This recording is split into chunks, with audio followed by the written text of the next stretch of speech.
At first, it didn't feel important. Just another faint point of light drifting across a black screen. Cold, silent, easy to ignore. Out there, beyond Mars, beyond the comfort of familiar orbits, something was moving. They named it 3I/Atlas. A label, a number, a routine discovery in a sky full of routine discoveries. Astronomers have seen this story thousands of times before. A distant object appears. Software flags it. Coordinates are logged. A new dot is added to a growing map of space. No headlines, no urgency. Just another visitor passing through the ecliptic like dust on a cosmic road. But sometimes, the quiet ones are the ones that matter most. Because from the very first night it was observed, something felt off. Not wrong enough to stop the process. Not strange enough to raise alarms. Just enough to make a few scientists pause a second longer than usual. They stared at the numbers, then stared again. The object's reflectivity didn't match expectations. Not by much, just a small bend in the curve. The kind of thing you usually blame on bad angles, or weak signals, or tired eyes at 2 a.m. So they logged it, adjusted the model, moved on. That's how science works. You don't jump to conclusions. You don't chase ghosts. You trust the data until the data gives you a reason not to. And at first, 3I/Atlas gave no reason at all. It moved calmly along its path, sliding across the starfield like it had done this before. Its trajectory looked clean, predictable, almost polite. No dramatic tail, no violent outgassing. Just a steady traveler approaching the inner system, slowly drifting closer to the sun. Days passed, then weeks. And with each new observation, the light coming off 3I/Atlas did something subtle. It hesitated. The light curve, that smooth rise and fall scientists expect, didn't flow naturally. It lagged, just slightly, as if the brightness was reacting late, as if something was deciding, then responding. That shouldn't happen. Rocks don't hesitate. Ice doesn't pause to think. Light reflects instantly. Always. Yet here it was, delayed by fractions of a second. Too small for headlines, too quiet for panic, but enough to make one astronomer write a note in the margin. Check again. When they did, the delay was still there. Not growing, not shrinking, consistent. Like a heartbeat you only notice once the room goes silent. Still, nobody said the word anomaly out loud. Because the universe is messy. Dust clouds scatter light. Rotation can play tricks. Distance can lie. There are 100 boring reasons before one impossible one. So they widened the observation window, pulled data from different telescopes, different countries, different skies. Chile, Hawaii, Spain. The delay followed it everywhere. Same pattern, same pause, as if 3I/Atlas was answering, not shining. That's when the feeling changed. Not fear, not excitement, something quieter. Discomfort, because the numbers didn't feel broken. They felt deliberate. And that's the most unsettling kind of data. The object's surface didn't behave like rough ice or spinning stone. Reflectivity shifted in smooth steps, not random flickers, as if parts of it were turning, then stopping, then turning again. Not tumbling, choosing. No one wrote that down. Not yet. Instead, the report stayed clean, Calm language, safe words. Unusual, but within margin. Likely rotational effects. Further observation required. NASA had seen strange things before. Interstellar objects. Fast movers. Odd shapes. This wasn't the first visitor from outside our solar system. But something about this one felt aware of the sun. As 3I/Atlas moved closer, its brightness didn't simply increase, it adjusted. Almost like squinting, almost like shielding itself. That's not how dead matter behaves. Still, no alarms. Because science moves slowly on purpose, and because saying the wrong thing too early can destroy careers. So the discovery stayed quiet, buried in data logs, hidden in late-night recalculations, whispered in private emails that ended with one line, probably nothing. But deep down, a question had already formed, a dangerous question. Why does this object feel like it's late on purpose? Why does the light respond instead of reflect? Why does every model work better when you add a delay that shouldn't exist? It wasn't watching us. No one believed that. Not yet. But it felt like it was doing something while we were watching it. And that feeling is hard to shake once it settles in. Because the universe doesn't care if we look at it or not. Stars explode whether we notice or not. Comets burn whether we measure them or not. They don't wait. But 3I/Atlas seemed to. Just a little, just enough. As it slipped along the ecliptic, drawing closer to perihelion, the sun's pull grew stronger. Radiation increased. Pressure rose. This was the moment when secrets usually reveal themselves. Tails flare. Surfaces crack. Hidden ice screams into space. Everyone expected something dramatic. Instead, the data stayed calm. Too calm. The reflectivity didn't spike, didn't collapse. It adjusted, again, like a dimmer switch. Not a burst, not a failure, a response.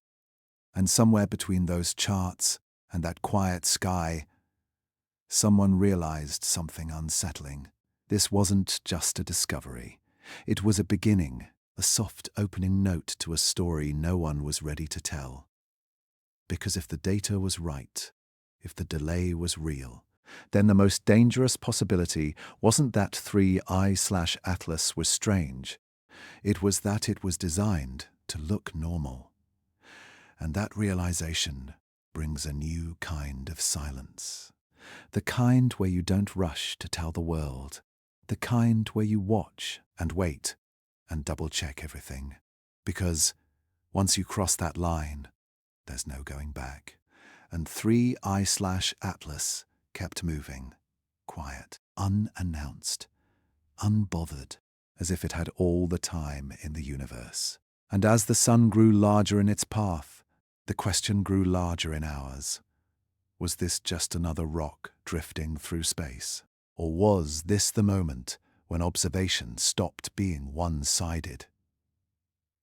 The sky stayed silent, but the data had already begun to speak. The closer it moved to the sun, the more it should have made sense. That's how this usually goes. As an object approaches perihelion, the rules are clear. Ice heats up, gas escapes, dust blooms outward. The light curve smooths, it always smooths. Every comet ever studied tells the same story. Messy at first, then predictable. Chaotic, then calm. That curve is like a fingerprint. You can recognize it without even looking at the name. But 3I/Atlas didn't follow the script. As the sun grew brighter in its path, scientists waited for the familiar rise. They expected a clean arc of light. a steady climb as radiation woke the surface. Instead, the curve stuttered, not violently, not obviously, just enough to feel wrong. It rose, then flattened, then rose again, then paused, like someone tapping the brakes in empty space. At first, they blamed dust. Comets are dirty things. Their surfaces crack, jets burst unevenly. Dust can block light.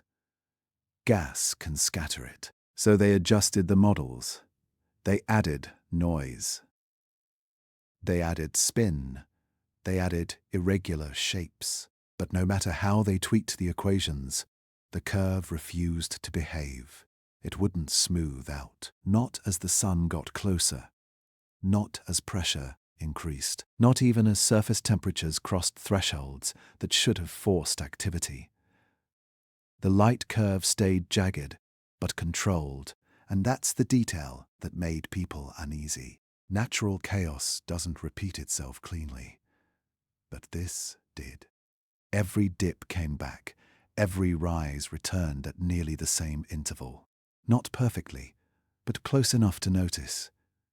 It was like listening to wind and slowly realizing it had a rhythm.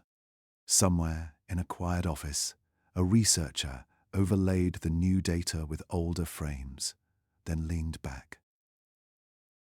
Because the pattern didn't just repeat once, it repeated across days, across angles, across different telescopes, different instruments, same behavior.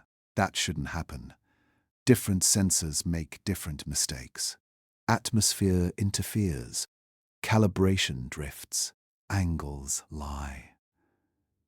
Yet the curve stayed consistent, almost stubborn, as if the object itself was maintaining it. The word anomaly finally appeared. Not in a press release. Not in public logs, just in private notes. Because anomalies are dangerous. They invite attention. They invite questions that don't have safe answers. So scientists did what they always do when something feels uncomfortable. They tried to break it. They assumed the light was lying. Maybe the surface was unusually dark. Maybe metallic grains were absorbing radiation. Maybe the object was hollow. Each idea worked for a moment, then collapsed. Because none of them explained the timing. The pauses were too clean, too intentional. The light curve didn't just misbehave, it behaved differently on purpose. As perihelion drew closer, the sun's influence intensified. Solar wind pushed harder, radiation pressure increased. This is the point where comets usually lose control. They flare, they fracture, they scream into space. 3IATLAS did none of that. It adapted. When brightness should have spiked, it leveled off. When activity should have surged, it held back, almost like regulation. That's when the whisper changed tone. Not, "This is strange," but, "This is responding." No one wanted to say it out loud, because response implies awareness. And awareness implies intent. And intent implies something no one was prepared to face. Still, the data didn't care about comfort. The light curve began to show phase shifts. Tiny changes in timing, like the object was turning surfaces toward the sun, then away, not tumbling randomly, choosing angles, choosing exposure. And with every adjustment, the curve stayed just within the edge of believability. Never dramatic enough to scream artificial. Never normal enough to relax the mind. Balanced, precise, controlled. It was the worst possible place for doubt to live. Because you can't dismiss it, and you can't prove it. NASA's internal discussions grew quieter, not louder. The louder something is, the easier it is to contain. Silence is harder. Silence spreads. Emails shortened. Language softened. Instead of wrong, they said unexpected. Instead of impossible, they said unlikely.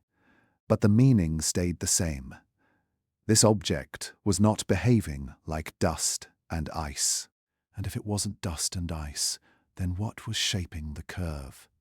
Some suggested geometry, a flat surface, a strange rotation.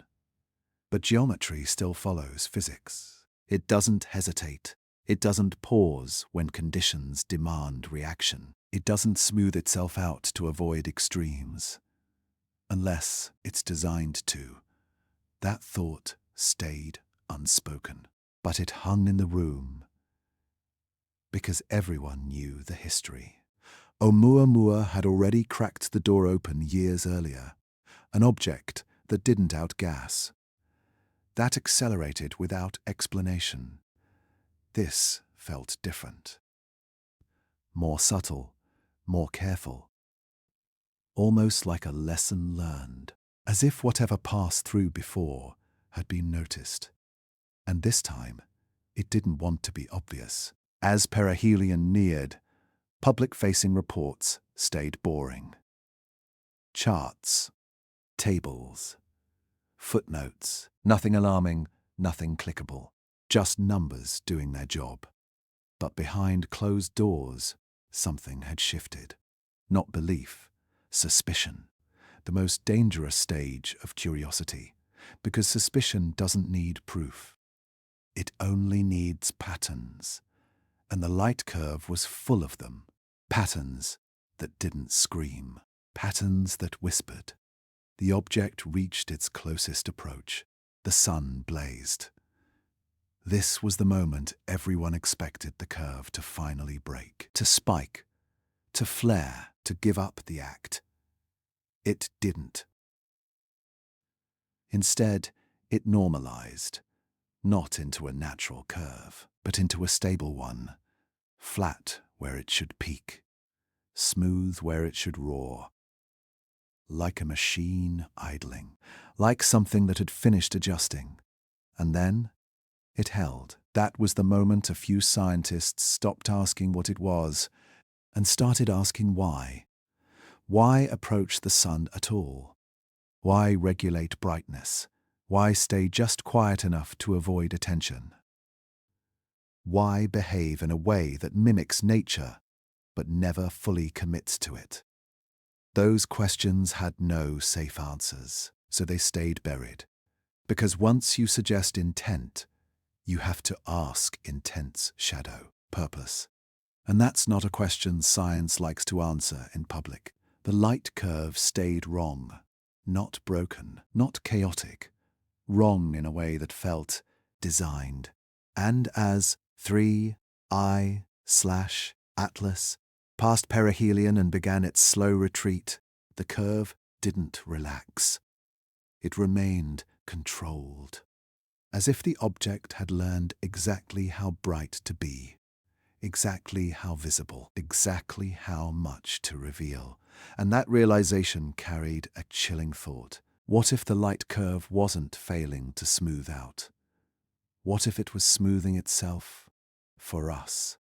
The sun began to shrink behind it. The danger window closed. But the unease remained, because anomalies fade, patterns don't. And in the next chapter, those patterns would stop hiding in brightness and begin speaking in heat. At first, nobody noticed it, because space is loud, not in sound, but in data. Cosmic rays spike sensors, stars flicker, electronics drift. Noise lives everywhere. Every astronomer learns this early. Most strange signals are lies. So when the first tiny spike appeared in the brightness logs of 3I/Atlas, it was ignored. Just a blip, a hiccup. The kind of thing you delete without thinking. But then it happened again. Same size, same shape, same timing. Still nothing alarming. Until a second observatory saw it too. Different continent, different telescope, different night sky, same pulse. That's when the silence in the room changed, because coincidence has limits, and this was brushing right up against them. The pulse wasn't bright, it wasn't dramatic. It hid inside the noise, like it didn't want to be found. A soft rise, a gentle fall, then nothing, and then again. At first, they thought it was rotation. Objects spin, surfaces catch light. But rotation creates smooth waves, not sharp beats. This wasn't a wave, it was a tick, barely visible, but precise. Someone plotted the timing, then plotted it again. The intervals matched, not exactly, but close enough to make the hair on your arms stand up. Because natural systems drift, they wobble, they decay. They don't keep time. This pulse did. Every few hours, there it was. Not drifting, not fading, like a metronome buried under static. As more data came in, the pattern sharpened. The pulse wasn't random across the surface. It came from the same region every time. Like a lighthouse beam, but aimed inward. And then came the moment nobody wanted. Another observatory confirmed it. Then another. Chile, Arizona, Australia.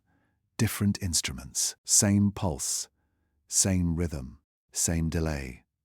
That's when the word signal appeared, quietly, carefully. Not in reports, not in emails that could leak, just in whispered conversations. Because a signal means intent, and intent changes everything. At first, they tried to explain it away. Thermal stress, microfractures, surface shedding. But fractures don't repeat cleanly. Stress doesn't keep perfect time. And shedding doesn't wait patiently between events.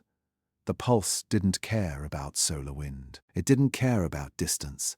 It didn't care about angle. It just happened. Over and over.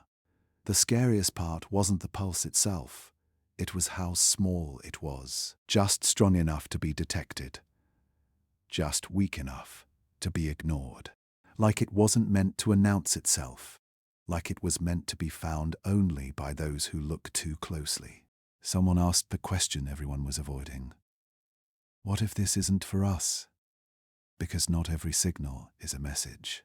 Sometimes it's a function, a process, a system doing what it was built to do. The pulse lined up with the light curve shifts. Every time brightness adjusted, the pulse followed, as if it was measuring something, or synchronizing, or checking its own state. The data suggested the pulse wasn't reacting to the sun. It was reacting to itself. That idea scared people more than aliens ever could, because self-referencing systems don't belong to rocks. They belong to machines. Still, nobody said that word. Instead, they did what scientists always do. They listened longer. They widened the timeline. They went back to the earliest detections. And there it was, faint, buried, but present. The pulse hadn't started near perihelion. It had been there from the beginning. We just weren't listening yet. And when they measured the spacing between pulses more carefully, something impossible appeared. The interval wasn't random. It wasn't tied to rotation. It wasn't tied to orbit. It was tied to time. Consistent time, as measured here, on Earth. Seconds matched. Minutes aligned. Even accounting for distance, the math held. That shouldn't be possible. Signals from deep space, stretch, they smear, they drift as space expands. But this pulse corrected itself, like it knew where it was being observed from, like it accounted for delay. That realization stopped conversations mid-sentence, because now the question wasn't, what is it doing? It was, who is this for? Some argued it was coincidence. They always do. Coincidence is comforting. Coincidence doesn't ask you to rewrite your understanding of reality. But coincidences don't survive scrutiny. And this one had survived everything thrown at it. The pulse stayed steady, unbothered by doubt, unmoved by denial, almost patient, as if it knew time was on its side. NASA didn't announce it. They didn't confirm it. They didn't deny it. They simply stopped talking about brightness altogether. Reports shifted focus. Orbital mechanics, mass estimates, surface composition guesses, anything but the pulse. Because once the public hears repeating signal, the story escapes. And nobody wanted that, not yet. But among those watching closely, the mood had changed. This wasn't passive observation anymore. It felt like eavesdropping, and with that came an uncomfortable question. If this pulse is real, if it's deliberate, then what is it measuring? Distance? Energy? Time remaining? Or something else entirely? One researcher noticed something chilling. The pulse rate shifted, slightly, after major observation campaigns. When we looked harder, it adjusted. Not immediately, but soon enough to notice, as if increased attention altered its behavior. That idea was never written down. It lived only in thought, because writing it would mean admitting the worst possibility. That observation itself was being observed. The pulse didn't speed up. It didn't slow down. It fine-tuned. Like a clock adjusting to a new reference. Like a system syncing to an external standard. Us. And that raises a terrifying implication. What if this pulse isn't a message? What if it's a countdown? Not dramatic, not urgent, just steady. Unemotional. Counting toward something already decided. The universe has no obligation to explain itself. But patterns demand interpretation, and this pattern felt ancient. Patient. Not rushed, like something that had crossed interstellar space with one goal, and plenty of time to reach it. As days passed, the pulse continued. No change, no response to questions. Just repetition. Like breathing. Like waiting. And in that quiet repetition, another truth settled in. We didn't discover the pulse. We caught up to it. It had been there, all along, doing what it was built to do. And the real question wasn't whether it was a signal. The real question was far more unsettling. If this pulse is counting time, what happens when it stops? The answer didn't come. The pulse continued, and somewhere between those beats, human certainty began to fade. Because noise becomes signal the moment you realize it was never noise at all. And in the next chapter, that signal would begin to change something even harder to ignore. Heat, something that should never lie. Heat never lies. That's what scientists believe. Light can scatter, signals can distort, noise can fake meaning. But heat is honest. It follows rules older than language. Closer to the sun means warmer. Farther away means cold. No opinions, no exceptions. That's why what happened next felt impossible. As 3IATLAS moved through its closest approach, researchers turned their attention to temperature. Not curiosity, routine. Thermal data is boring most of the time. Predictable. Clean. You point the instruments. You watch the numbers rise. You nod and move on. But this time, no one nodded. Because the heat curve didn't climb. It dipped, right when it should have surged. As solar radiation peaked, the surface temperature of 3I/Atlas fell. Not by much. Just enough to notice. Just enough to make someone check the calibration twice. Then 3 times. They assumed sensor error. They always do. Space is harsh. Instruments degrade. Readings drift. So they cross-checked with infrared arrays. Then with independent thermal telescopes. Different tech. Same result. The object was cooling while being roasted by the sun. That shouldn't happen. Ice sublimates. Rock heats. Everything absorbs energy. Nothing sheds it without a process. And yet, the numbers kept falling. Then, slowly, rising again. Not randomly.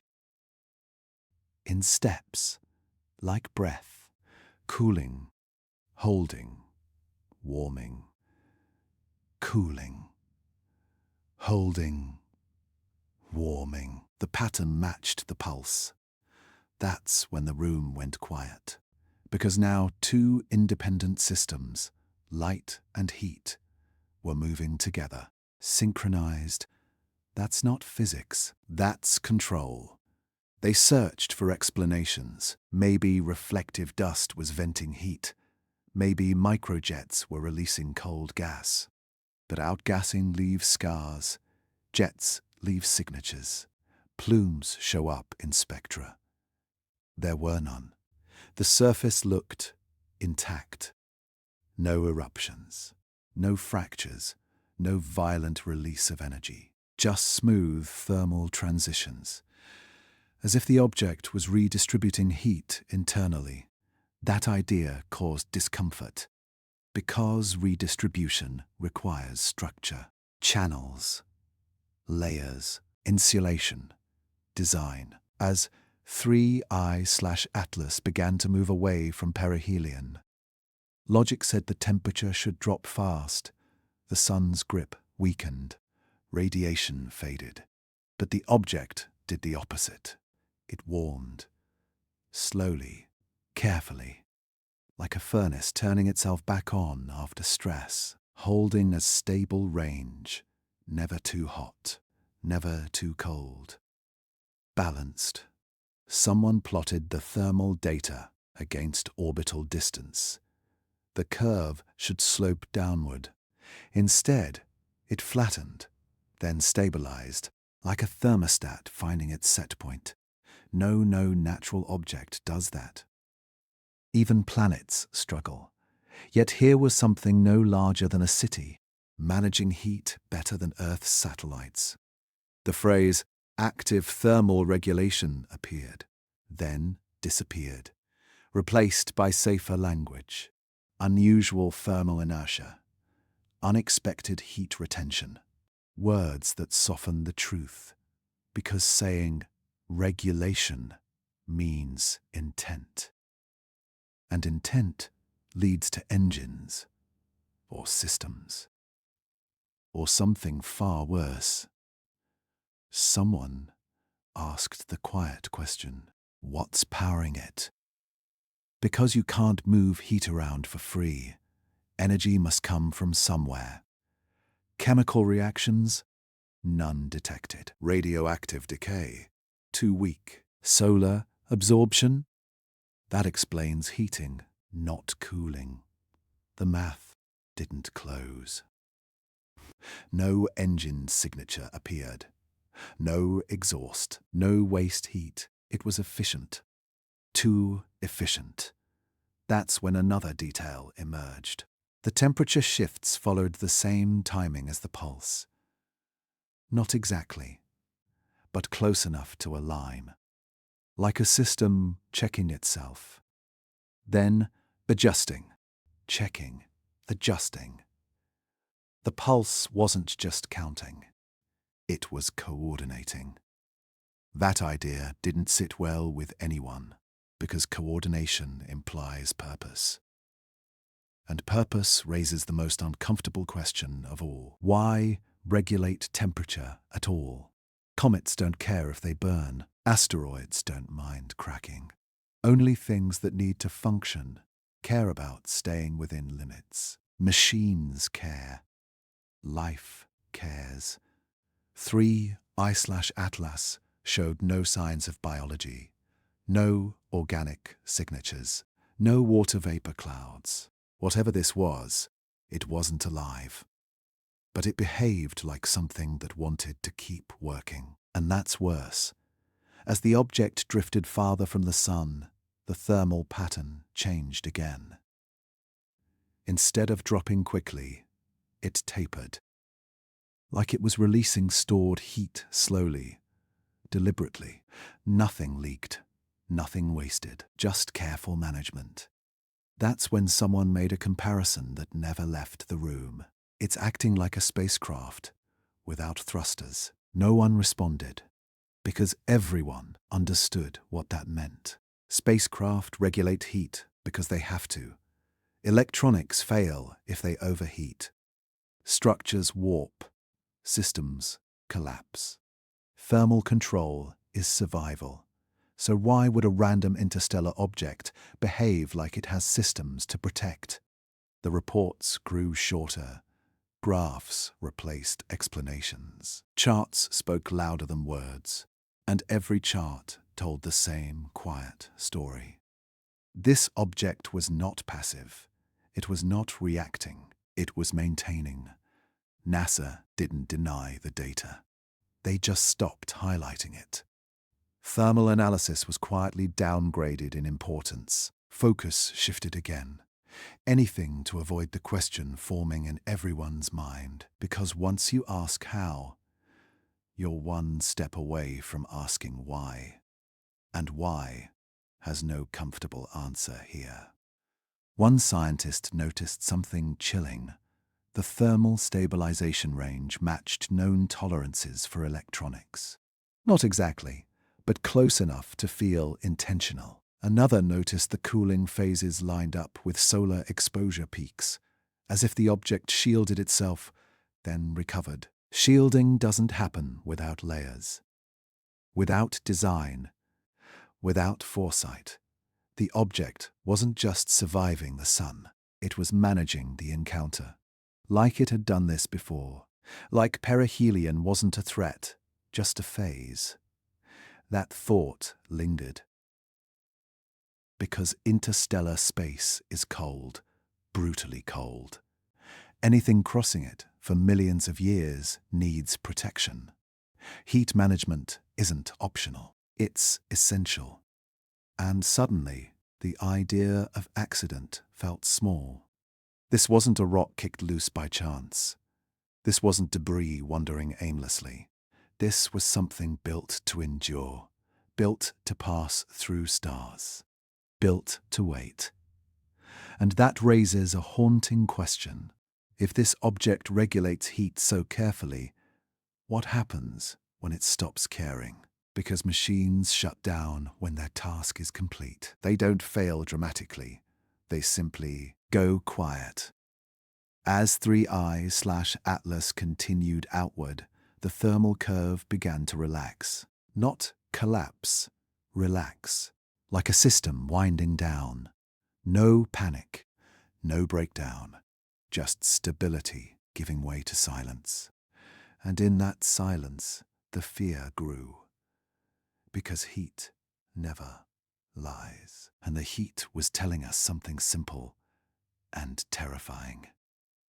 Whatever this is, it's not just drifting through our solar system, it's passing through on purpose. And in the next chapter, we would begin to realize something even harder to accept. This object wasn't just managing itself, it was learning where to look.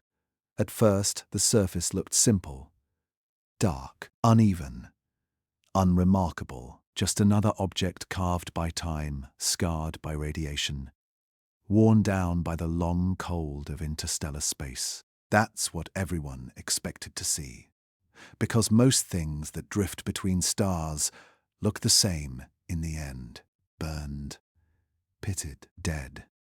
But when scientists began mapping the surface reflectivity of 3I/Atlas in detail, that expectation fell apart. The numbers didn't stay still. One region would brighten, then fade. Another would darken, then suddenly sharpen. Not gradually. Suddenly, like a switch being flipped. At first, they blamed rotation.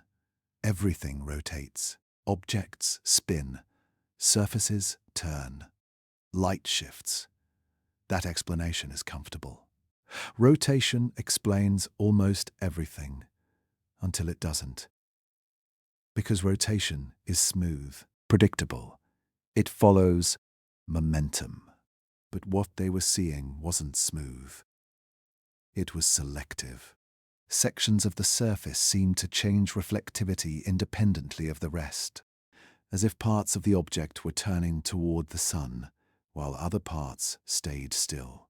That shouldn't happen. A solid rock rotates as one piece. It doesn't choose which face shines. Yet the data showed something else. Bright patches appeared, held their angle, then disappeared. Not sliding, not drifting, stopping, holding, then moving again. The timing lined up with everything else: the pulse, the thermal shifts, the light curve adjustments. It was all happening together now, no longer isolated oddities. A system. Someone zoomed in on the reflectivity graphs and whispered something that changed the mood instantly. They look like panels. Not literal panels, no clean edges, no sharp corners. But behaviorally, that's what they were. Flat responses, controlled angles, purposeful exposure. Like solar arrays adjusting themselves, like mirrors turning to catch or reject light. The idea felt absurd, so they pushed back. Maybe it was a strange shape. Maybe the object was elongated. Maybe it was tumbling in a complex way. They ran simulations, thousands of them. Random shapes, chaotic spins, extreme geometries. None of them matched the data cleanly. The changes were too fast for tumbling, too localized for rotation, too coordinated for chance. That's when a new possibility entered the room. What if it's not spinning? What if it's orienting? That single word made everything heavier, because orientation implies choice. It implies feedback. You don't orient without knowing where you are. And knowing where you are means sensing. The reflectivity changes weren't constant. They happened when solar intensity crossed certain thresholds. Too bright, the surface darkened. Too dim, it brightened, like it was maintaining balance, protecting itself, optimizing. That's when someone noticed something subtle and deeply unsettling. After major observation campaigns, after radar sweeps, after focused imaging, the reflectivity behavior shifted, not dramatically, just slightly. Like the object had learned which angles mattered, like it was responding to being watched. No one wanted to believe that, because belief isn't required for fear. Evidence is. And this wasn't evidence yet, just an accumulation of discomfort. Still, the phrase adaptive surface appeared in private notes, then vanished. Replaced by safer language, dynamic albedo variation, unexpected surface response. words designed to calm the mind. But the behavior didn't calm anyone. Because the surface wasn't just reacting to the sun, it was reacting to conditions. And conditions change, which means this object wasn't following a script. It was updating it. That's when the machine analogy stopped feeling theoretical. Machines adjust, they optimize, they learn where to look, and the reflectivity shifts began to show preference. Certain angles repeated, certain orientations returned again and again. Not random.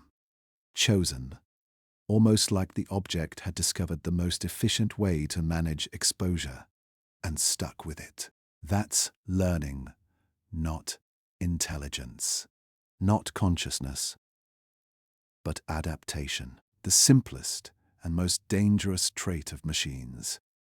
No one suggested aliens, not directly. This wasn't about who built it. It was about what it was doing now. And right now, it was behaving like something with a goal. As perihelion passed and the sun's influence weakened, the surface behavior didn't stop. It refined, less dramatic shifts, smaller adjustments, like fine-tuning after a test run. The object had passed through the most intense part of the system and come out stable. Better than before. That thought lingered, because learning implies memory, and memory implies experience, which leads to an unsettling idea. What if this wasn't its first star? What if this object had done this many times before, passing through systems, adjusting, optimizing, leaving nothing behind but questions? The reflectivity shifts grew less frequent as 3IATLAS moved outward. Not because the system failed, because it no longer needed to adjust. Like a machine that had completed calibration. That's when something else became clear. The surface wasn't designed to communicate. It wasn't signaling. It wasn't waving. It was protecting function, which suggests the object had something to preserve. Something inside. And that idea, that there might be an interior worth shielding, changed everything.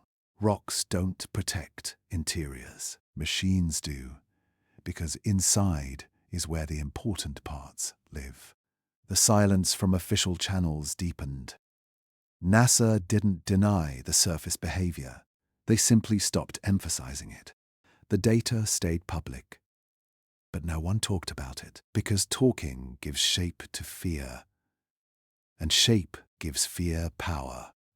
But you don't need words to feel it.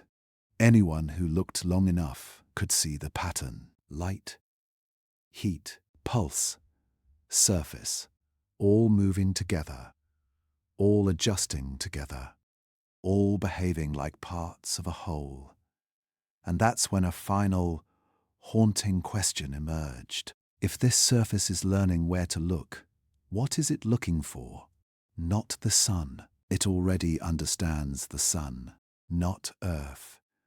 We're insignificant at this scale. So what matters enough for a machine crossing interstellar space to adjust its surface, to refine its exposure, to protect itself so carefully? That question had no answer, only implications. Because once you accept that this object adapts, you have to accept the next step.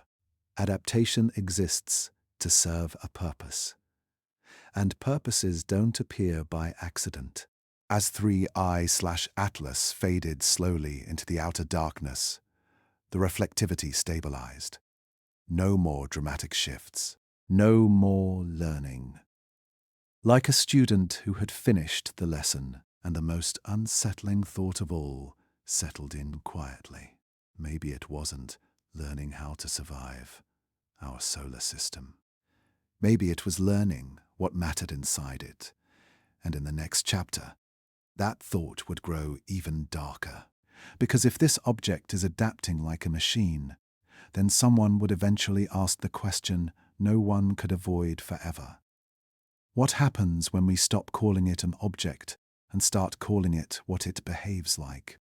They didn't announce it. There was no meeting invite, no official request, no bold subject line.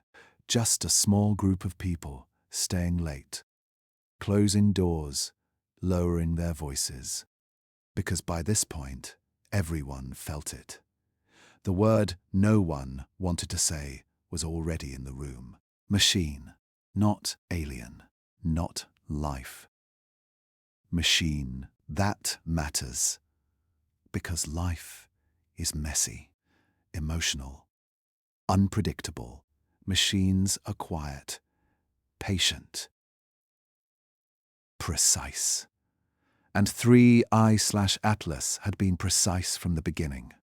So one night, almost casually, someone did something simple and irreversible. They changed one assumption. Instead of modeling 3I/Atlas as a natural object, a rock, a comet, a broken piece of debris, they modeled it as artificial, not as a spaceship, not as a probe, just as a constructed object, something built, then released. At first, it felt wrong, like cheating. Science isn't supposed to start with conclusions, but curiosity doesn't always wait for permission. They fed the same data back into the simulations.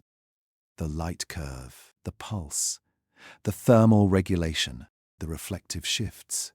Only this time, they allowed one new possibility, that the object was designed. The result was immediate and unsettling. The models stopped breaking, where before they needed dozens of excuses.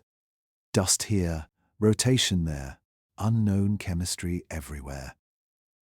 Now the behavior aligned, cleanly, elegantly. The pauses in brightness made sense. The thermal stability made sense. The surface adjustments made sense. Not perfectly, but better, much better. That's when the mood changed. Because science doesn't reward belief, it rewards fit. And this fit was uncomfortable. The object didn't need to be intelligent. It didn't need to think. It only needed to function. A system designed to survive long travel, to manage energy, to protect itself. Nothing exotic, just engineering. And that's what made it terrifying. Because engineering is familiar. Humans build things like this. We send machines across space all the time. We shield them. We regulate their heat. We adjust their orientation. We design them to last. So the question shifted. Not could this be artificial?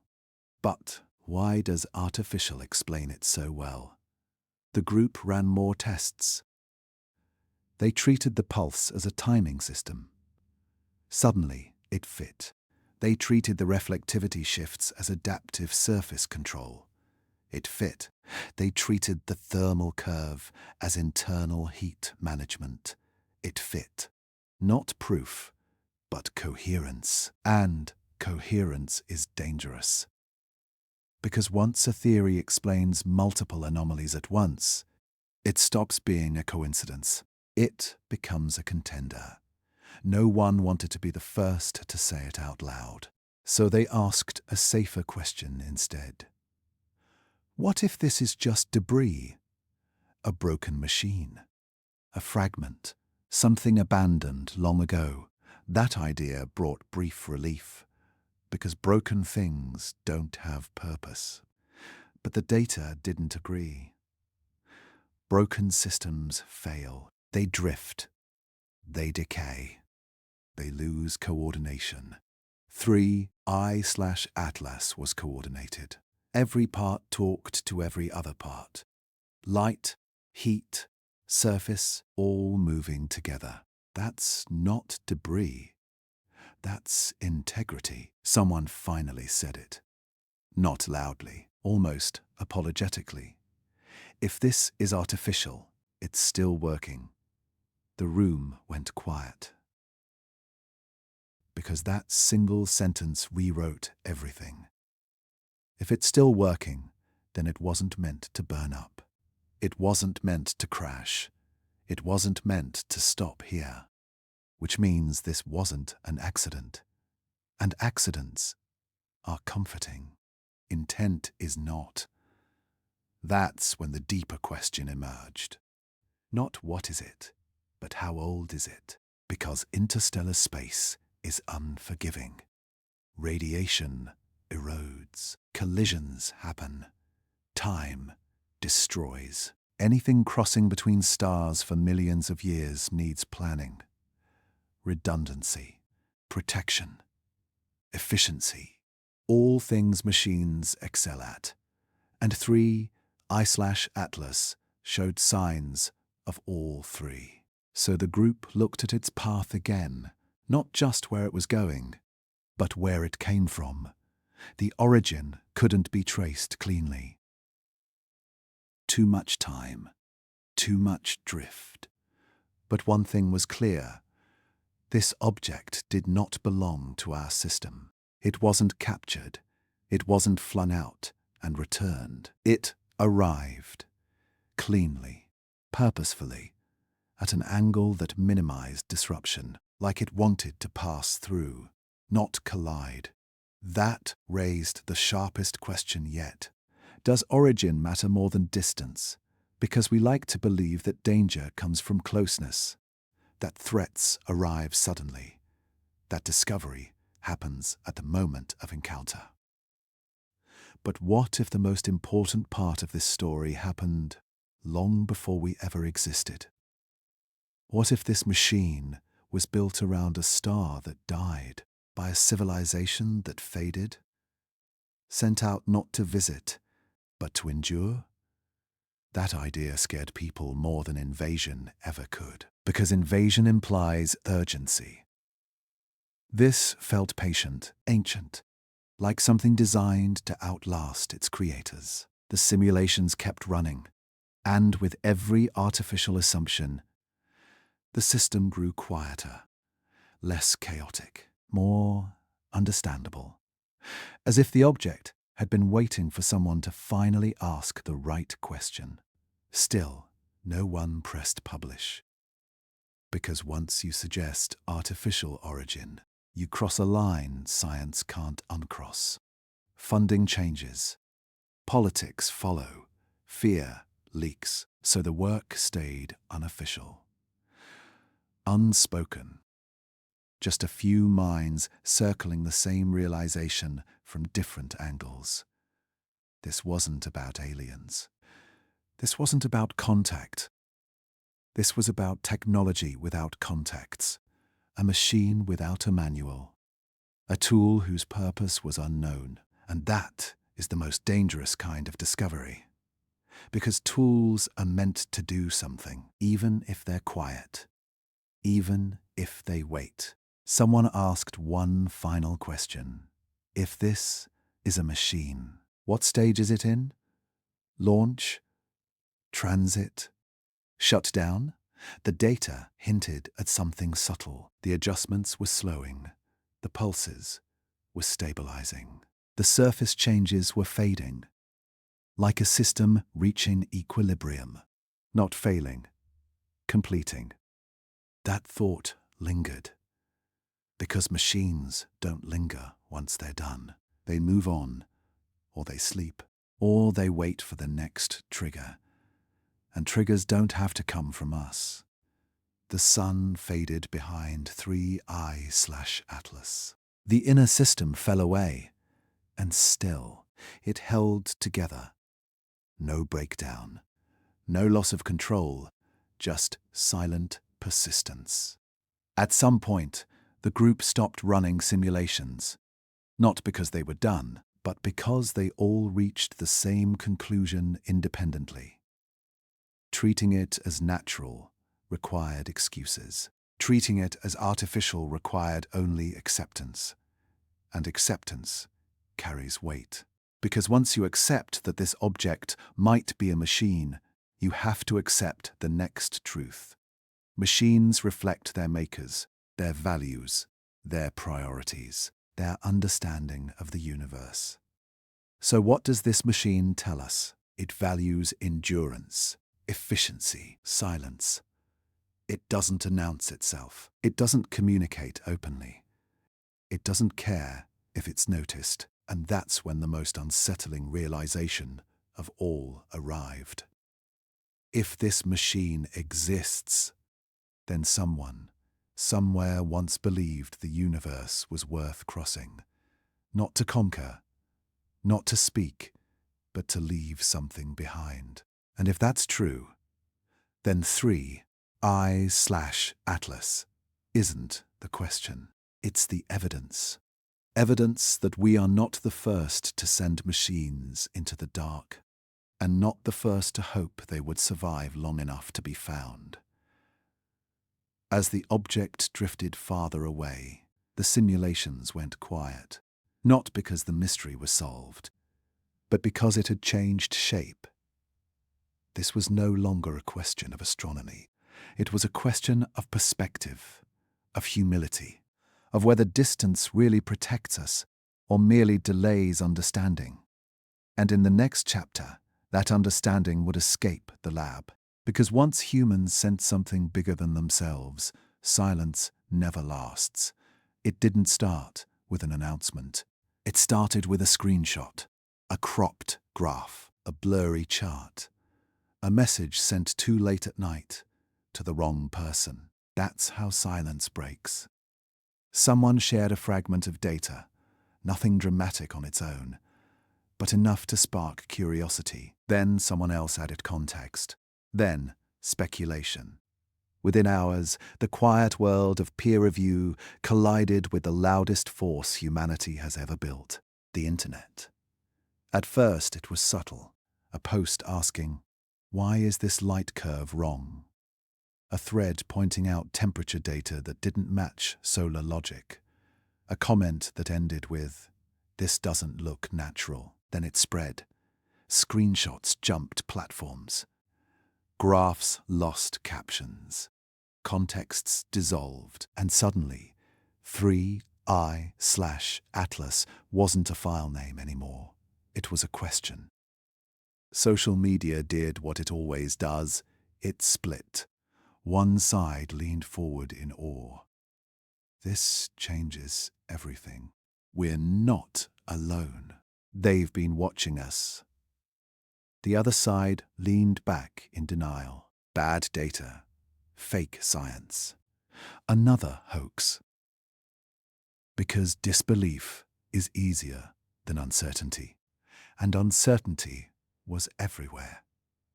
People slowed videos down, drew circles on images, compared frames. Every flicker became proof. Every pause became intention. But just as fast, the noise turned hostile. Experts were accused of hiding truth. Agencies were accused of lying. Anyone calm was accused of knowing more than they said. Human static filled the air. Fear mixed with excitement. Wonder mixed with rage. It always does. Because when people sense something bigger than themselves, they don't respond with patience. They respond with projection. Some saw hope. Some saw threat. Some saw God. Some saw doom. Everyone saw what they were already afraid of. News outlets picked it up. Carefully at first. Unusual interstellar object sparks debate. Safe words. Soft language. But headlines don't stay soft for long. Soon it was NASA hiding alien evidence. Mysterious object defies physics. Is something watching us? The truth didn't matter anymore. Only perception. And perception fractured. Meanwhile, inside observatories, the screens stayed quiet. No sudden spikes. No changes. No reaction.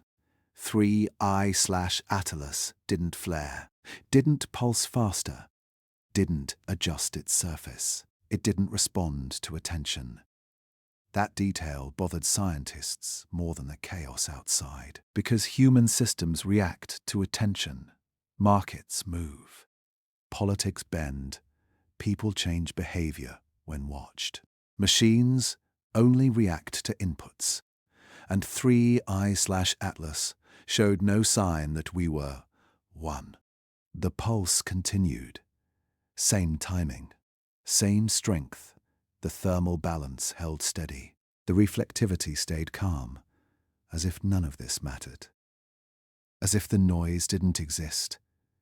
That contrast was unsettling, because if this object were alive, it might hide. If it were intelligent, it might adapt. But it didn't. It stayed exactly as it was. As if its task had nothing to do with us. That realization cut through the panic for a few people. What if this isn't about contact? What if it never was? The loudest voices online insisted meaning had to be assigned. It had to be a message, a probe, a warning. Because humans struggle with randomness, we need intention. But intention doesn't require an audience.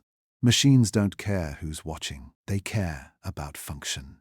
As debates raged, a strange thing happened. Interest peaked, then fractured. Some people lost focus and moved on. The news cycle shifted. A new outrage replaced the old one. Only a core group remained, watching quietly, checking updates, refreshing graphs, and the object continued its path, unchanged. That's when the question grew sharper. Why does it ignore us? Not in arrogance, not in malice. In indifference. Because indifference implies hierarchy. You don't ignore what you fear, you ignore what doesn't matter. That thought unsettled everyone who considered it seriously. Because humanity likes to believe it is central. Observations shape reality. Awareness creates meaning. But 3I/Atlas didn't acknowledge awareness. It didn't care that millions were staring at it.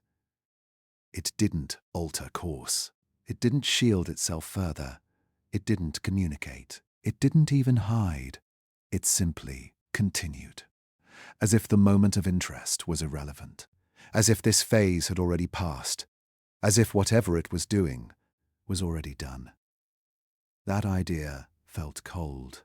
Because it suggested we weren't early. We weren't witnesses to a beginning. We were late. Late to notice. Late to listen. Late to understand. The loudest voices online argued over definitions. Alien or not. Natural or artificial. Threat or curiosity. But those questions missed something important. No one asked whether the object needed us at all, because need implies dependence. And nothing about 3I/Atlas suggested dependence. It crossed interstellar space without support. Managed heat without fuel. Adjusted surfaces without command. It existed without us, and would continue without us. That's a hard truth to sit with. NASA issued statements, measured, careful. There is no evidence of artificial origin. Data remains under review. No cause for concern.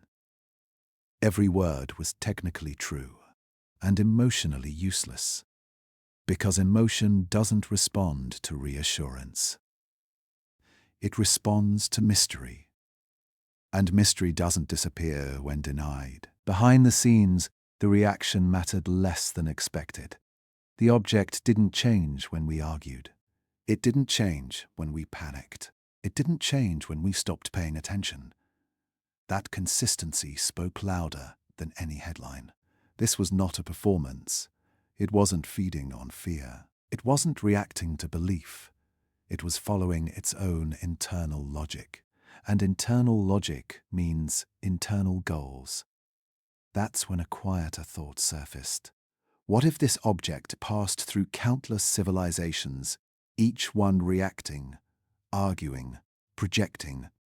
And none of that ever mattered? What if the universe is full of machines that don't care who notices them? That possibility reframed everything, because it meant we weren't special. Not as observers, not as thinkers.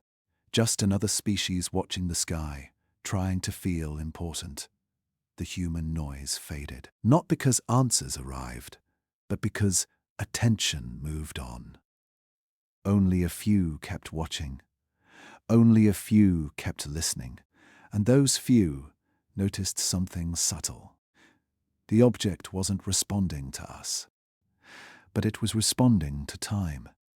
The pulse continued, the systems stabilized, the adjustments slowed, like a process approaching completion.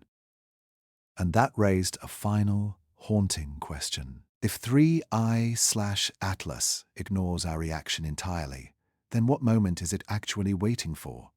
Because machines don't wait for applause. They wait for conditions. And conditions don't always involve us. As the noise of humanity dissolved into the background hum it has always been, 3I/Atlas moved on. Calm, silent, unchanged. And in that calm, a deeper fear took root. Not that something was watching us, but that something passed by, noticed nothing worth stopping for, and kept going. In the next chapter, the data would reveal something even more unsettling. Because while humans argued, the object was doing something else entirely. It was leaving behind a pattern, one that could not be ignored. At first, it looked like coincidence. That's how patterns always begin. Small overlaps, shared timing, moments that feel connected, but could still be random. So scientists did what humans have done forever when faced with uncertainty. They waited. They watched longer, because time has a way of stripping excuses away. Weeks turned into months. 3I/Atlas moved farther from the sun, slipping back into the dark where most objects fade into irrelevance. But the data didn't fade. It grew clearer. When researchers laid everything out, the light curve anomalies, the pulse timings, the thermal shifts, the reflectivity changes, something unexpected happened. They aligned, not loosely, not vaguely, precisely, like pieces of a structure finally snapping into place. Every anomaly pointed back to the same repeating cycle. Not orbital. Not rotational, something deeper, a core rhythm.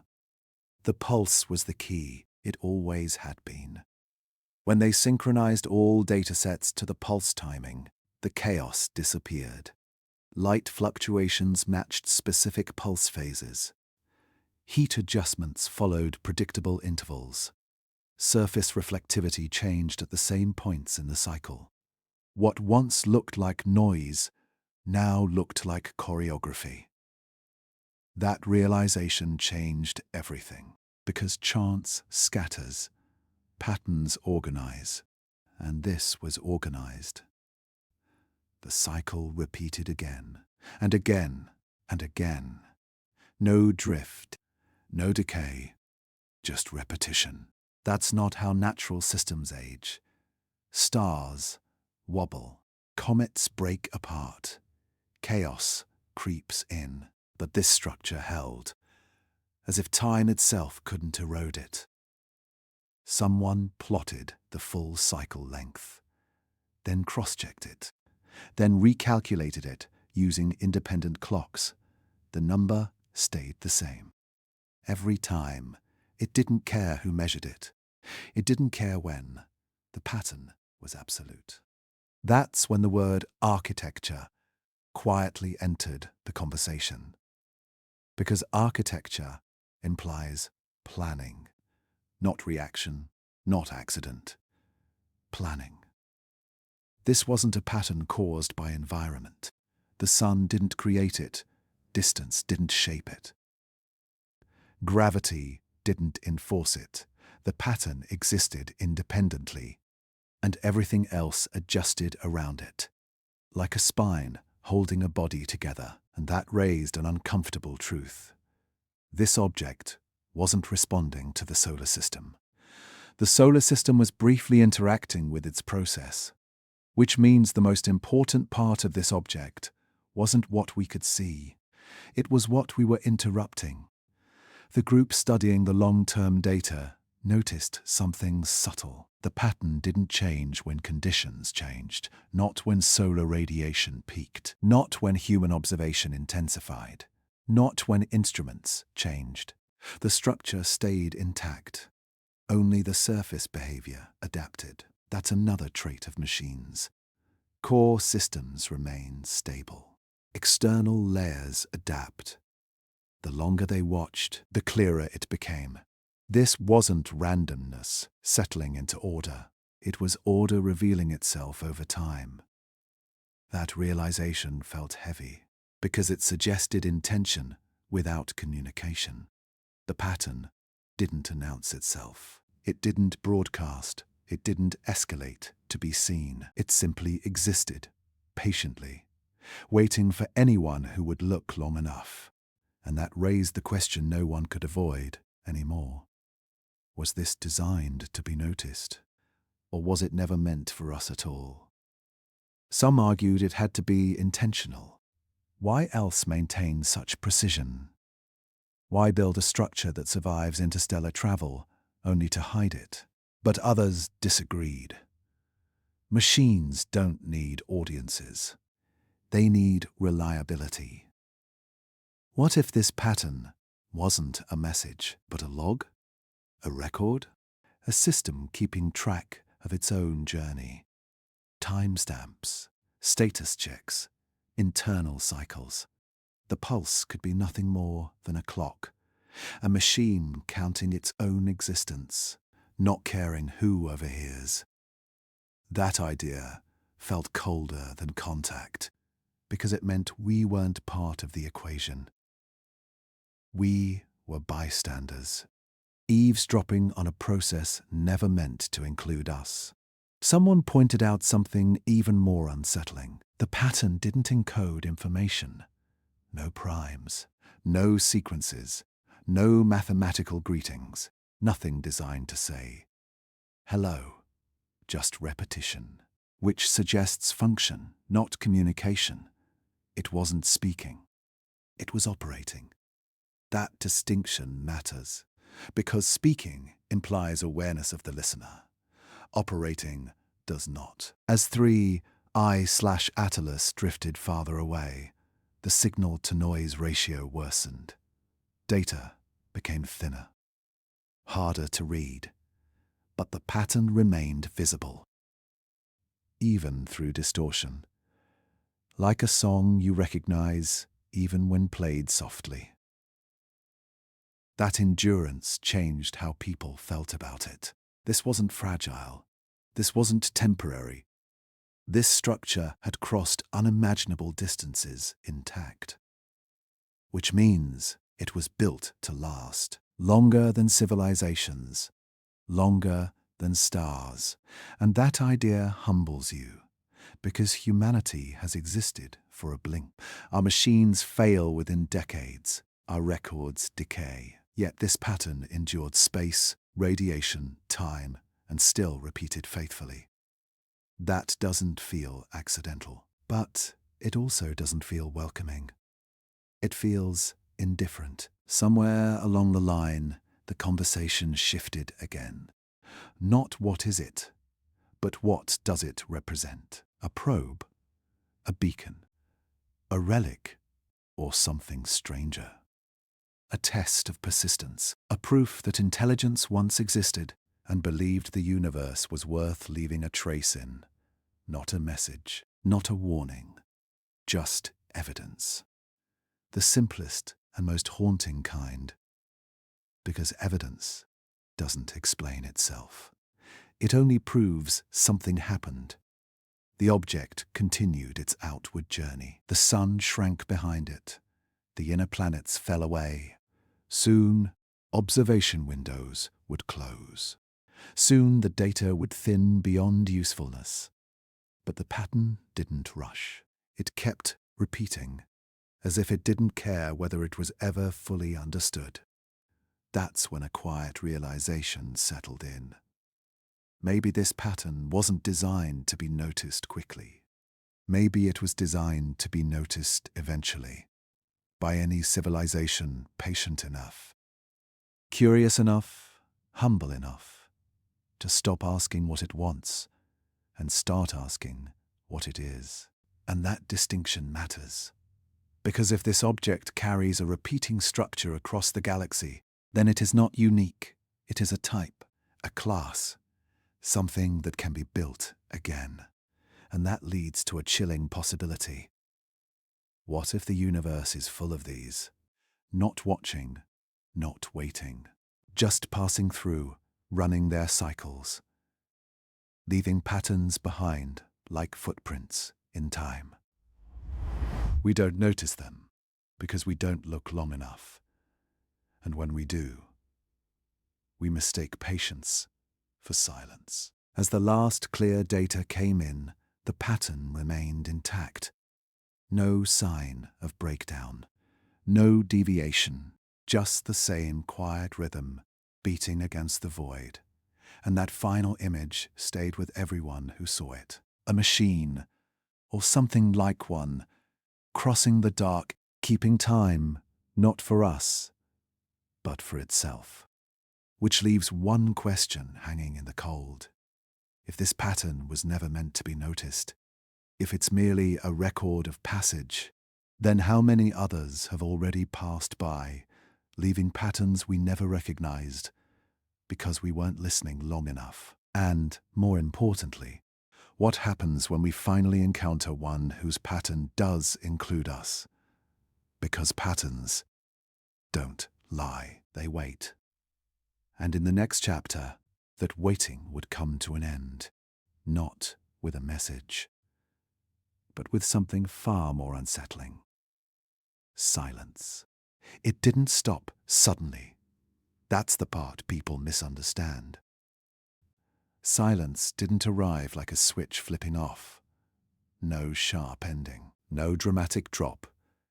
It came slowly, almost politely, as 3IATLAS moved farther from the sun, past perihelion and back into deeper space. The pulse began to weaken, not vanish. Weaken. The beat that had stayed so steady, so patient, so precise, started to thin. At first, no one trusted it. Signals fade all the time. Distance stretches them. Noise eats them. Space swallows everything eventually. So the first instinct was technical, better filters, longer integration times, more sensitive instruments. They listened harder. And for a while, it worked.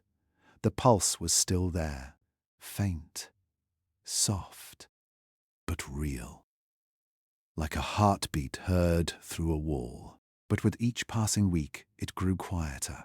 Not erratic, not broken, just fading. That detail mattered.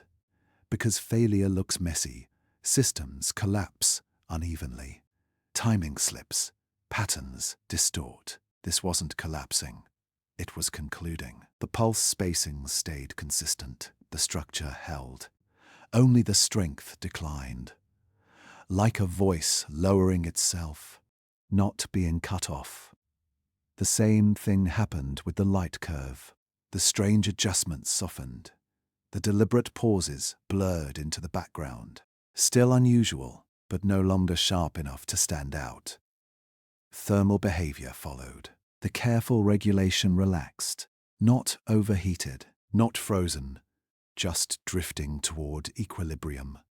Like a machine no longer protecting critical systems, like a process no longer under stress. That's when the fear changed shape. Because if this were a malfunction, there would be signs. If it were damage, there would be asymmetry. But everything faded together, in order, as if guided.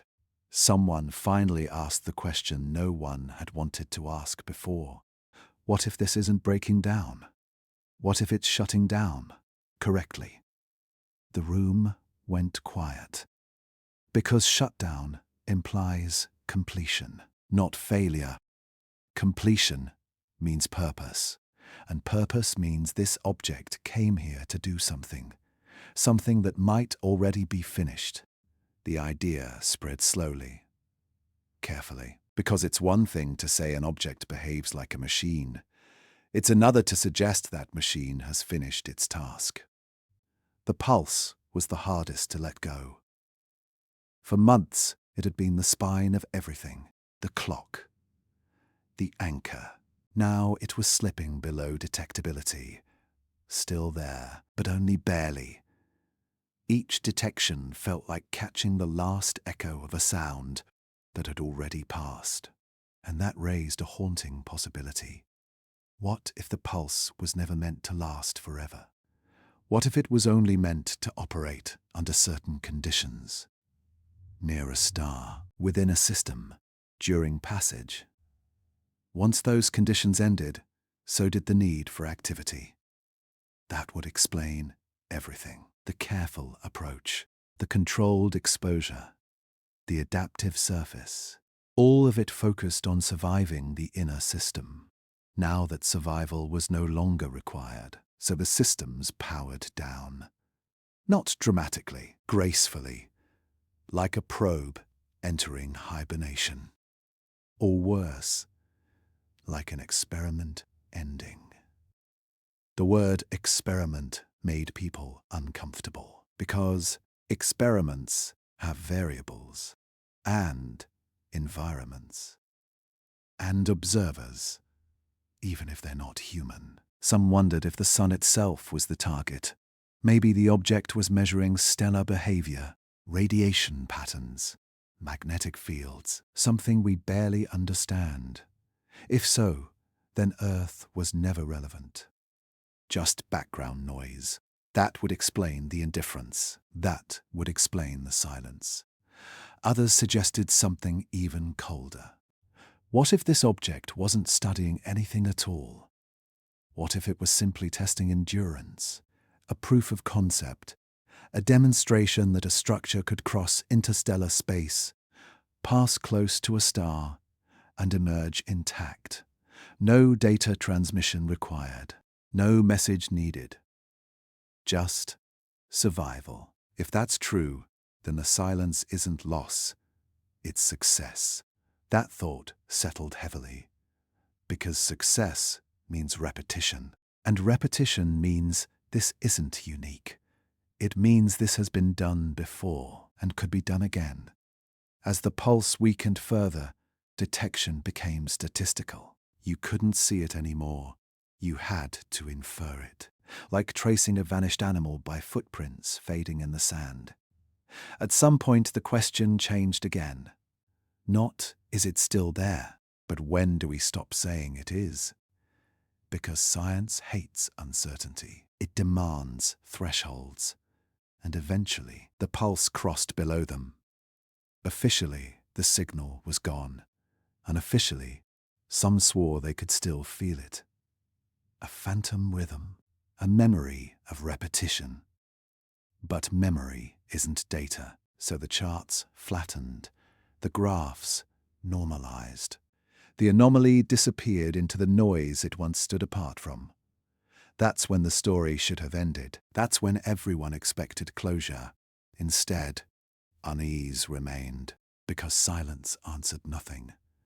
It only removed questions. And removing questions doesn't feel like resolution. It feels like loss. The object itself continued outward, still visible, still tracked, but now unremarkable. No pulses. No sharp behavior. Just another cold traveler leaving the inner system behind. And that normality felt wrong. Because normality felt wrong. Because Normal doesn't erase history. The data hadn't been disproven. It had simply stopped. And stopping is meaningful, especially when it happens cleanly. Someone noticed something subtle in the final datasets. The last strong pulse occurred shortly after perihelion. Not before. Not long after. Right at the midpoint of the journey. As if that moment mattered. As if the passage through the inner system had a defined beginning and end. That detail refused to fade, because if the silence marks completion, then the real action already happened, and we might never know what it was. That idea is harder to live with than any alien story, because aliens imply future contact. This implies missed opportunity, or worse, irrelevance. What if humanity was never meant to notice? What if noticing changes nothing? Machines don't wait for applause. They don't care about interpretation. They execute and move on. And that's exactly what 3I/Atlas did. No farewell, no final spike, just a slow retreat into quiet. As the sun's influence weakened, so did our access. Observation windows narrowed. Signal to noise worsened. Soon, tracking would rely on estimates, not measurements. And with that came a sobering truth. We were losing it, not physically. Conceptually, the object was slipping back into the category it had briefly escaped. Unknown, unexplained, unreachable, but now with memory. And memory changes everything, because once you've seen a pattern, you can't unsee it. Once you've heard a pulse, silence feels loud, and that silence carried one final question. If this was the end of an experiment, what was the experiment for? Testing materials, testing endurance, testing stars? Or testing something else entirely, something we don't yet know how to measure? Because experiments don't always test the obvious variable. Sometimes they test observers. Patience, curiosity, interpretation, the ability to listen without being addressed. The object faded. The data thinned. The silence settled. And with it came a realization as unsettling as any signal. The universe may be full of machines that pass through quietly, doing their work, then leaving without ever asking if we noticed. And if that's true, then the real question isn't why the signal stopped. It's why we assume it was ever meant to continue. Because silence doesn't always mean absence. Sometimes it means the task is done. And in the next chapter, that silence would force a decision. Not about the object, but about us. What we choose to remember and what we choose to archive and forget. It ended the way most uncomfortable stories do. Quietly. No press conference. No final update. No dramatic conclusion. Just paperwork. Reports were finalized. Language was softened. Margins were trimmed until nothing sharp remained. 3I/Atlas became a file, a case number, a closed folder. In the official summaries, the story was simple. Interstellar object observed. Unusual but explainable behavior. No evidence of artificial origin. Each sentence was technically true and completely hollow. Because truth doesn't always disappear. Sometimes it's just buried, archived under calm words and neutral tones. The anomalies didn't vanish. They were reorganized. Light curve irregularities became instrumental variants. Thermal regulation became unusual thermal inertia. The pulse became statistical noise near detection limits. Nothing was erased, everything was rephrased. That's how institutions survive uncertainty. You don't deny it, you flatten it. Footnotes replaced questions. Graphs were compressed until patterns were harder to see. Time windows were narrowed. Long-term correlations were labeled inconclusive. And just like that, the mystery lost its shape. To the public, the story ended. Another strange object. Another overblown theory. Another internet phase that burned out. People moved on. They always do, because attention is fragile. And mystery without payoff fades fast. But for those who had followed the data from the beginning, the ending felt wrong. Not false, incomplete, like a book missing its final chapter. Inside agencies, the language mattered. Words like machine were never written. Artificial appeared only to be dismissed. Intent was avoided entirely. Instead, there was a phrase that kept appearing again and again. Insufficient evidence to conclude. That sentence does a lot of work. It doesn't say no. It doesn't say yes. It says, not now. And not now is a powerful decision, because it places authority over timing. It answers a different question altogether. Not what is true, but what are we ready to accept? That's the real function of archives. They don't store answers, they store delay. Some data was classified, not because it was dangerous, but because it was unresolved. Unresolved data creates problems. It invites interpretation. It invites speculation. It escapes control.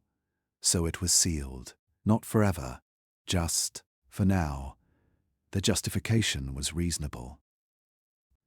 More analysis needed, better instruments required. Future missions may clarify. All of it made sense. And none of it brought closure. Because closure requires explanation. And explanation was exactly what no one had. In private, some scientists were relieved. The pressure eased, the noise faded. They could return to safer questions. Exoplanets, atmospheres, things that behave. But others felt something else. Loss, not of an object, but of a moment. Because moments like this don't happen often. Moments when the universe offers a glimpse of something that doesn't fit. Something that asks more questions than it answers. And those moments shape how we see everything after. Archiving the truth doesn't erase it. It just pushes it out of sight, into quiet corners where only a few remember how strange it really was. The final reports contained no lies, but they lacked curiosity. And curiosity is the engine of discovery. Without it, data is just numbers. One line in a report stood out to those who read carefully. Further anomalies not deemed significant within current models. Within current models, that phrase matters because models are choices. They define what counts as possible. Anything outside them isn't impossible. It's inconvenient. So the truth was archived, not answered. And that raised an uncomfortable question. Who decides when the world is ready? Scientists? Institutions? Governments? Or reality itself? Because the universe doesn't wait for readiness. It doesn't care about public reaction. It doesn't soften discoveries for comfort. That's a human habit, and it's not always a bad one. But sometimes it delays understanding. As the months passed, interest waned. 3I/Atlas drifted farther away. Eventually, it would be too faint to track at all. It would join the countless other objects moving silently between stars. And the official story would stand. A strange object, nothing more. Yet among those who knew the full arc, the archived truth lingered. They remembered the pulse, the coordination, the pattern that refused to decay. They remembered how artificial models fit better than natural ones. They remembered the silence arriving cleanly, not chaotically. Those memories don't vanish just because a report is filed. They wait, like the object itself. One researcher described it quietly, years later. It felt like we shelved a question we weren't ready to ask. That's the real cost of archiving truth, not deception. Delay. Because delay assumes the question will still matter later, that someone else will ask it again. That future instruments will see what we couldn't. That future minds will be braver, or more patient, or less afraid of ambiguity. Maybe they will. But maybe the moment has passed. Maybe the object did what it came to do and moved on.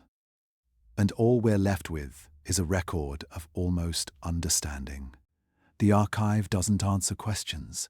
It preserves them, locked behind access controls and careful language. Waiting for a time when curiosity outweighs caution, or when evidence becomes impossible to ignore.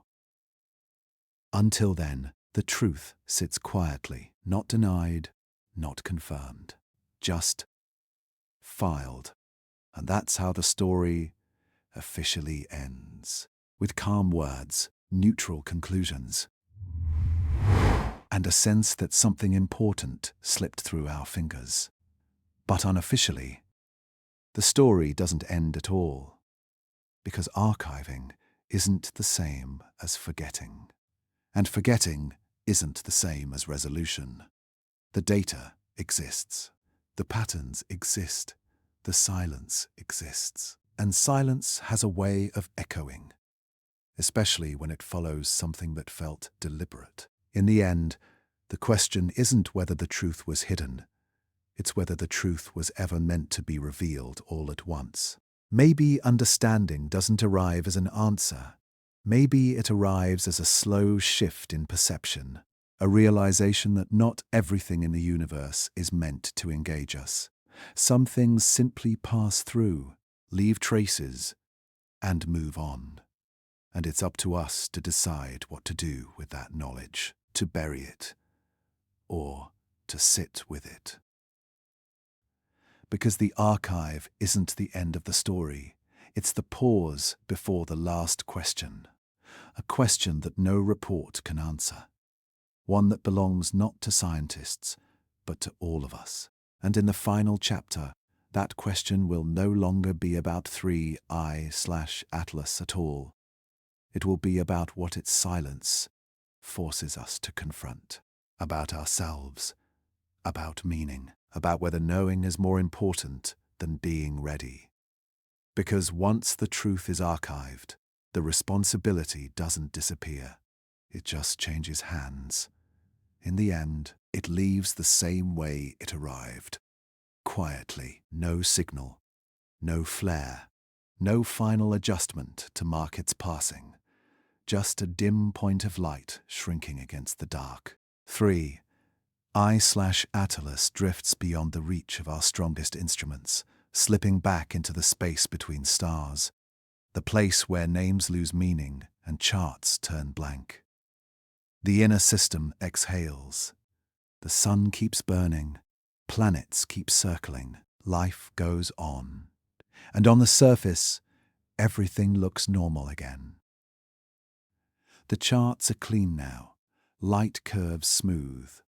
Thermal lines flat. No pulses. No anomalies. If you only look at the final graphs, nothing feels wrong. That's the danger of endings. They simplify what came before. But the people who watched it closely, who followed every shift, every pause, every pattern, they don't feel relief. They feel unease. Because normalization isn't explanation. It's just what happens after something stops asking to be understood. 3I/Atlas is gone.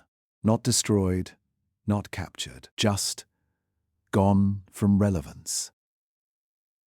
And that absence leaves a question hanging in the quiet. If this object was artificial, what does that make us? Not in comparison, in position. Because for all our technology, all our telescopes, all our confidence, we noticed it late. We argued about it loudly, and we understood it barely at all. That realization humbles you. Because humanity likes to believe it stands at the edge of discovery. That when something enters our space, it enters our story. But 3I/Atlas never felt like it belonged to our chapter. It felt like a sentence from a much longer book. One written long before us and continuing long after. If this was a machine, then it wasn't curious. It didn't explore. It didn't greet. It didn't test us. It passed through, which suggests a universe that doesn't revolve around observers, a universe where intelligence doesn't always seek recognition, where technology doesn't always announce itself. That idea feels cold until you sit with it, because it also means the universe is older, deeper, and more layered than our fears. It means not every unknown is a threat. Some are just indifferent. And indifference can be harder to accept than hostility, because hostility acknowledges you. Indifference does not. As 3I/Atlas fades into the dark, one truth becomes impossible to ignore. If it was artificial, then intelligence can exist without communication, without conquest, without legacy. Just function. Just persistence. That changes how we think about life in the universe. Not as neighbors waiting to speak, but as builders who leave traces and move on. And that forces a deeper question. Were we ever meant to understand this? Or is understanding something we project onto a universe that doesn't owe us clarity? Because maybe knowledge doesn't always arrive as answers. Maybe it arrives as limits, a boundary where curiosity meets humility. 3I/8 didn't give us a message. It gave us a mirror. It showed us how quickly we jump to meaning, how loudly we fill silence, how uncomfortable we are with not being central. We asked if it was watching us. But maybe the real question was simpler. Why did we assume it should? The object didn't slow for Earth, didn't change course, didn't react to attention or belief. It treated our solar system the same way it likely treated countless others, as a place to pass through. And that suggests something profound. The universe may be full of stories that don't include us. Full of machines, structures, relics, and systems, each carrying their own logic. Not hostile, not friendly. Just existing. We like to think discovery changes everything, but sometimes discovery only changes us, our assumptions, our confidence, our sense of importance. 3I/Atlas didn't rewrite physics. It didn't prove aliens. It didn't save or doom us. What it did was quieter and more lasting. It forced us to confront a truth we often avoid, that the unknown doesn't always resolve itself, that mystery doesn't always have an ending, that some questions are not puzzles to be solved, but realities to be lived with. As the last confirmed observations were logged, One scientist wrote a single line in a private note. Whatever it was, it didn't need us. That sentence lingers. Because need implies hierarchy, and the absence of need implies something else entirely. A universe that doesn't wait, doesn't pause, doesn't explain itself on our schedule. And that's not a reason for despair. It's a reason for perspective. If this object was artificial, then intelligence is older than we imagined, more patient, less dramatic, and perhaps more restrained. That should change how we look at the sky, not with fear, not with fantasy, but with respect. Because the universe might be filled with quiet achievements we don't yet know how to recognize. 3IATLAS leaves behind no ruins, no signal, no confirmation, just data and doubt. And doubt is not failure. Doubt is the beginning of wisdom. Because certainty closes doors, doubt keeps them open. The unanswered origin remains exactly that. Unanswered, not because the truth is hidden, but because the truth may not be something that fits into words, or headlines, or conclusions. Maybe it fits only into patience, into the slow work of watching without demanding meaning.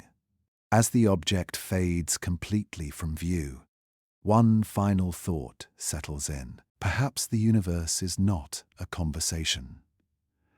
Perhaps it is a library, filled with traces of those who came before, waiting not for anyone in particular, but for anyone capable of noticing. And maybe one day, far from now, another civilization will notice us.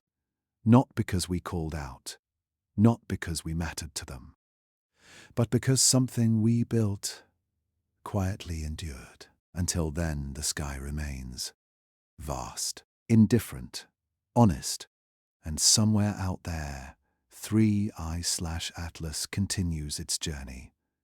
Still intact, still silent, carrying its origin with it, unexplained, leaving us with the final, uncomfortable truth. The universe does not exist to be understood. It exists to be encountered. And sometimes, encountering the unknown doesn't give us answers. It gives us humility. And that may be the most important discovery of all.